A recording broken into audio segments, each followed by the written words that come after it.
कल के प्रसंग में आप सभी लोगों ने श्रवण किया कि भगवान ने देवराज इंद्र की पूजा का निषेध किया और गोवर्धन की पूजा कराई।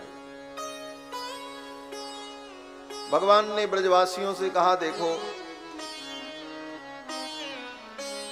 इंद्र की पूजा से कोई लाभ नहीं है, हमारे देवता तो गोवर्धन हैं, इनकी पूजा करो। लोगों ने कहा, इंद्र प्रसन्न होंगे तो वर्षा होगी, और इंद्र प्रसन्न नहीं होंगे तो वर्षा नहीं होगी, अन्न उत्पन्न नहीं होगा। भगवान ने कहा, तो इंद्र प्रसन्न कब होंगे? बोले जब पूजा होगी। पूजा होगी तो इंद्र प्रसन्न होंगे तो वर्षा होगी, और अगर पूजा नहीं हुई बोले तो इंद्र वर्षा नहीं करेंगे। तो भगवान ने कहा, सूक्ष्म दृष्टि से विचार करो, जब पूजा होती है तब भी इंद्र रहते हैं, और जब उनकी पूजा नहीं हुई तब भी इंद्र रहते हैं। लेकिन पूजा होने पर वर्षा होती है और पूजा न होने पर वर्षा नहीं होती। बोले हाँ। बोले तो इसमें इंद्र का महत्व नहीं है। भगवान बड़े तार्किक हैं, तर्क की दृष्टि से कहते हैं कि देखो इसमें इंद्र का महत्व नहीं है, महत्व तो पूजा का है। अगर पूजा हुई तो वर्षा होगी, पूजा नहीं हुई तो वर्षा नहीं होगी। इंद्र तो तब भी रहेंगे जब पूजा नहीं होगी। अगर इंद्र से वर्षा होती तो इंद्र वर्षा कर देते। तो पूजा क्या है? बोले पूजा कर्म है। हम अगर कर्म करेंगे तो फल मिलेगा, कर्म नहीं किया तो फल नहीं मिलेगा। जब भगवान ने इस प्रकार तर्क दिया, भगवान ने कहा कि कर्मणा जायते जंतु कर्मणैव विलीयते, सुखम दुखम भयम क्षेमम कर्मणैवाभिपद्यते। सुख दुख लाभ हानि ये सब कर्मों का ही फल, और कर्म की ही महिमा है। लेकिन कौन से कर्म की महिमा है? लोग कहते हैं महाराज गीता में लिखा है कर्म करना चाहिए, हम कर्म करते हैं। जिंदगी में कभी गीता उठा करके खोल करके देखी नहीं और बताते हैं गीता में लिखा है कर्म करना चाहिए। गीता में जिस कर्म की बात कही गई है पहले उसे जानो।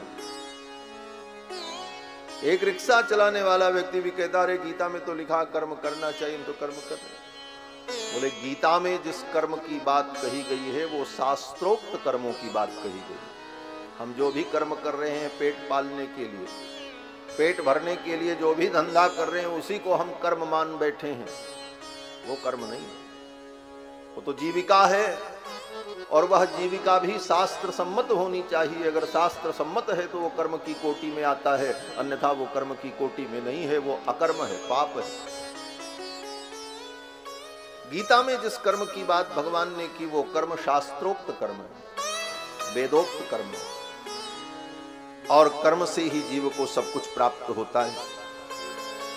भगवान ने कहा कर्मणा जायते जंतु कर्मणैव विलीयते, सुखम दुखम भयम क्षेमम कर्मणैवाभिपद्यते।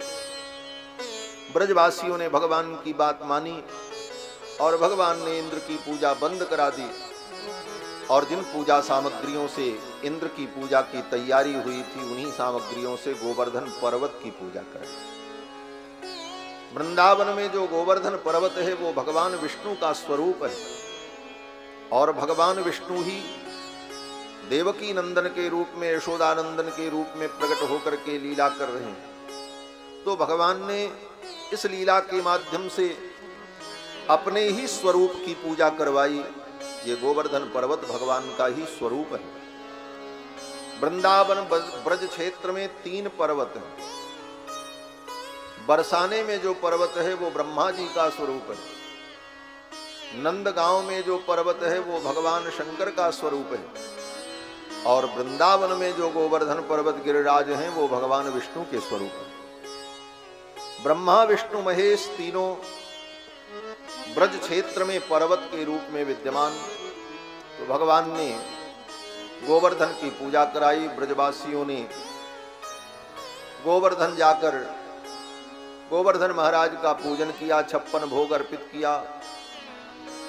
गोवर्धन पर्वत के शिखर पर स्वयं भगवान चतुर्भुज रूप में प्रकट हो गए, और भगवान ने कहा मैं ही गोवर्धन देवता हूं, ये पूजा सामग्री जो लेकर के आए हो इन सामग्रियों से मेरी पूजा करो।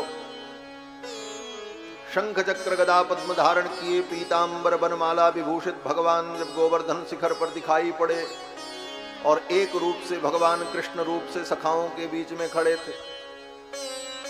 सखाओं ने कहा भैया भैया देखो ये देवता कितना अद्भुत है, अभी तो हमने पूजा भी नहीं की और ये देवता प्रसन्न हो गए और दर्शन दे रहे हैं। भगवान ने कहा भैया ये हमारे देवता हैं, तुम्हारे देवता इंद्र ने तो कभी सपने में भी दर्शन नहीं दिया, लेकिन हमारे देवता कितने कृपालु हैं और ये प्रसन्न हैं और अभी पूजा भी नहीं की फिर भी दर्शन दे रहे हैं। सबने कहा हाँ भैया ये तेरा देवता तो बड़ा अच्छा है। तब तक मनसुखा भगवान का सखा, भगवान के कई सखा हैं, मनसुखा तनसुखा, ये दो बड़े मुख्य सखा हैं भगवान के। मनसुखा भगवान के मन को सुख देता है, इसलिए उसका नाम मनसुखा है। मन को सुख क्या देता है? बोले कन्हैया अगर उदास हो जाए तो मनसुखा ऐसी ऐसी बातें करता है कि कन्हैया को हंसी आने लगती। मनसुखा ऐसी ऐसी मस्खरी करता कि भगवान को प्रसन्नता होती, भगवान खिलखिला करके हंसते मनसुखा की बातों पर, उसकी एक्टिंग पर, उस पे उसकी गतिविधि पर। तो ये मनसुखा भगवान के मन को सुख देता है, इसलिए इसका नाम मनसुखा। और भगवान के एक सखा हैं जिनका नाम तनसुखा। ये तनसुखा भगवान के तन को सुख देता। ठाकुर जी लीला करते करते थक जाए तो ठाकुर जी का चरण दबावे, पीठ दबावे, सेवा कर। इस प्रकार भगवान के जो सखा हैं मनसुखा तनसुखा, ये सब अगल बगल खड़े थे। मनसुखा ने कहा भैया ये तेरा देवता तो बड़ा अद्भुत है। भगवान ने कहा। तो मनसुखा ने एक बार भगवान की ओर देखा ऊपर से नीचे तक, फिर उस देवता की ओर देखा, फिर भगवान की ओर देखा। तो भगवान ने कहा मनसुखा तू बार बार मुझे क्यों देख रहा है? तो मनसुखा ने कहा कन्हैया मैं ये देख रहा हूं कि तू यहां है कि वहां है। बोले क्यों? मैं तो तुम्हारे पास हूं। मनसुखा ने कहा कन्हैया ये देवता भी तेरे ही समान है, तेरी जैसी नाक, तेरी जैसी आंख, तेरा मुखमंडल जैसा ऐसा ही देवता का मुखमंडल। लगता है तू ही वहां पर चतुर्भुज रूप में प्रकट हो गया है। भगवान ने कहा नहीं नहीं भैया मैं तो तुम्हारे पास हूं। बोले तो ये देवता तुम्हारे ही समान दिख रहा है। तो भगवान ने कहा देखो जो व्यक्ति जैसा होता है उसके देवता भी वैसे ही होते। यदन्नः पुरुषो भवति तदन्नास्तस्य देवता। जो व्यक्ति जैसा होता है उसके देवता भी वैसे ही होते। ये मेरे देवता हैं इसलिए मेरे समान है। अब तो ब्रजवासी बड़े प्रसन्न हुए, 56 भोग अर्पित किया, गोवर्धन महाराज की पूजा की, आरती उतारी, परिक्रमा की और खूब आनंद उत्सव मनाया। और ये सब करके जब गोप ग्वाल बाल गोवर्धन पूजा करके चले, इधर इंद्र को पता चल गया कि ब्रजवासियों ने मेरी पूजा नहीं की। तो इंद्र को क्रोध आ गया। इंद्रस्तदात्मन पूजाम विज्ञाय विहिताम नृप गोपेभ्य कृष्णनाथेभ्यो नंदादिभ्यश्चुकोपसः। इंद्र को पता चला कि मेरी पूजा ब्रजवासियों ने नहीं की, तो इंद्र ने उन गोप ग्वाल बालों के ऊपर क्रोध किया। सुखदेव जी कहते हैं इंद्र उन गोप ग्वाल बालों पर क्रोध कर रहे हैं। किन गोप ग्वाल बालों पर? बोले गोपेभ्य कृष्णनाथेभ्यो। कृष्ण जिनके नाथ हैं उन गोपों पर। भगवान जिनके नाथ हों उनके ऊपर कोई क्रोध करके और कुछ भी करके क्या कर सकता है? जानकी नाथ सहाय करें तब कौन बिगाड़ करे नर के। भगवान जिसके सहायक हो उसका कोई क्या बिगाड़ सकता है? इंद्र क्या करेंगे, ब्रह्मा क्या करेंगे? सुखदेव जी कहते हैं गोपेभ्य कृष्णनाथेभ्यो नंदादिभ्यश्चुकोपसः। नंदादि गोप जिनके नाथ भगवान कृष्ण हैं उनके ऊपर इंद्र ने क्रोध किया। और इंद्र ने सांवर्तक नाम की मेघमालाओं को बुलाया। प्रलय के समय में जो वर्षा होती है उन बादलों को बुलाया। गणम सांवर्तकम नाम मेघानाम चांतकारिणाम इंद्र प्राचोदयत क्रुद्धो। क्रोध में देवराज इंद्र ने उन सांवर्तक नाम की मेघमालाओं को बुलाया और कहा, जाओ जाकर के ब्रजमंडल पर ऐसी वर्षा करो, ऐसी वर्षा करो कि पूरा ब्रजमंडल नष्ट हो, बह जाएगा। इन ब्रजवासियों ने मेरा अपमान किया है। अब तो इंद्र का आदेश प्राप्त करके सांवर्तक नाम की मेघमालाएं आ गईं। देखते देखते अंधकार छा गया, भयंकर बादल आए और हाथी के सूंड के समान मोटी जलधारा गिरने लगी, स्थूणा स्थूला वर्षधारा। अब तो बड़े बड़े वृक्ष भी टूट टूट करके बहने लगे, लोग इधर उधर भागने लगे, पशु पक्षी तक व्याकुल हो गए। कितने पशु पक्षी मरने लगे उस जलधारा से। अब सभी गोप ग्वाल बाल व्याकुल होकर के भगवान श्री कृष्ण के पास आए और आकर के भगवान कृष्ण से सबने कहा, वेपमाना भगवत पादमूलम उपाययुः। कांपते हुए, पानी से भीगे हुए, ठंडी से सिकुड़े हुए वे गोप ग्वाल बाल भगवान की शरण में आए। वेपमाना भगवतः पादमूलम उपाययुः। भगवान के चरणारविंद में आए और आकर के सब ने कहा, कृष्ण कृष्ण महाभाग त्वन्नाथम गोकुलम प्रभो। हे कृष्ण तुम ही हमारे नाथ हो और हमारे ही नहीं इस गोकुल के भी आप ही नाथ हो। त्रातुमर्हसि देवान्न कुपितात् भक्तवत्सल। हे भक्तवत्सल, आज इंद्र के कोप से हमें बचा लो, अन्यथा हम मर जाएंगे, ये ब्रज नष्ट हो जाएगा। गोप ग्वाल बालों ने जब भगवान से इस प्रकार प्रार्थना की, भगवान को तो सब मालूम था और भगवान को सब उपाय भी मालूम है। भगवान का एक नाम है सर्वोपाय विदा, सर्वोपाय विद। सर्वोपाय विद का मतलब जो समस्त प्रकार के उपाय को जानते। सर्वोपाय विदीश्वर, समस्त प्रकार के उपाय को जानने वाले। कोई कुछ भी करे, भगवान के पास हर चीज का उपाय है। ब्रजवासियों ने जब आकर के प्रार्थना की तो भगवान ने कहा, चिंता मत करो। तस्मान मच्छरणम गोष्ठम मन्नाथम मत परिग्रहम गोपाये स्वात्म योगेन सोयम में व्रत आहितः। आज मैं अपने आत्म योग के द्वारा तुम सबकी और ब्रजमंडल की रक्षा करूंगा, चिंता मत करो।